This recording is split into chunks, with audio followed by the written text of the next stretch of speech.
Assalomu alaykum YouTube ahli, Angren ahli, hammaga yana bir bor salom deymiz.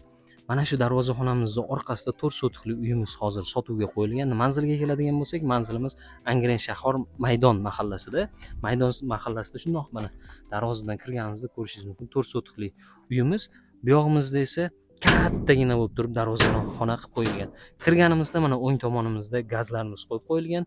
Darvozaxonamiz mana darvozalarimiz ko'rsangiz bo'ladi, yaqindagina kraskadan chiqarib qo'yishgan ekan, chiroyli holatda bo'lib turibdi.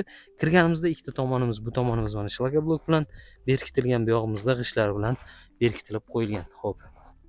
Ichkariga kirib keladigan bo'lsak, ko'rib turishlaringiz mumkin.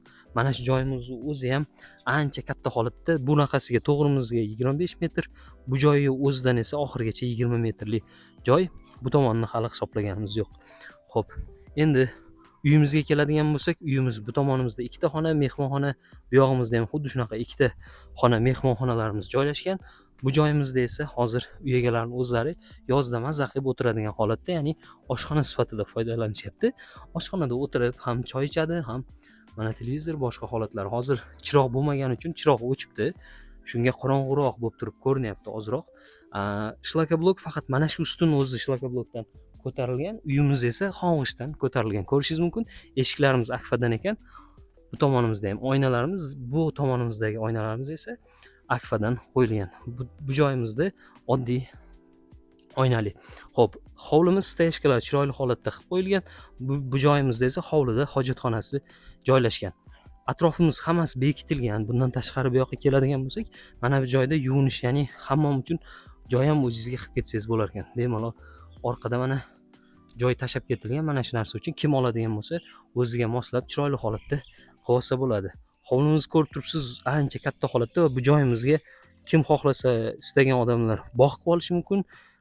Tomorqa qilib turib, pomidor, bodring eksangiz bo'ladi, mazza qilib o'tirsangiz bo'ladigan holatda, yoki bo'lmasam bu joyi o'ziga bu tomondan qilib turib, katta qilib turib uy qursangiz ham ancha yaxshi holatda bo'ladi, chunki ko'rib turibsiz, joyimiz katta, 4 sotik kichkina joy emas.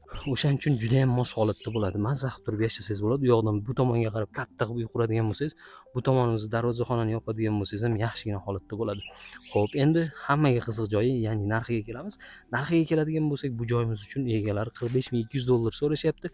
Sunnatiga yaxshigina o'tib beramiz deyishdi. Pastda telefon raqamlarini qoldiramiz. Telefon qilib bemalol aloqaga chiqib baraka qilsalaringiz bo'ladi. Kanalimizga obuna bo'ling. Bunaqa videolar hali juda ham ko'p oldinda.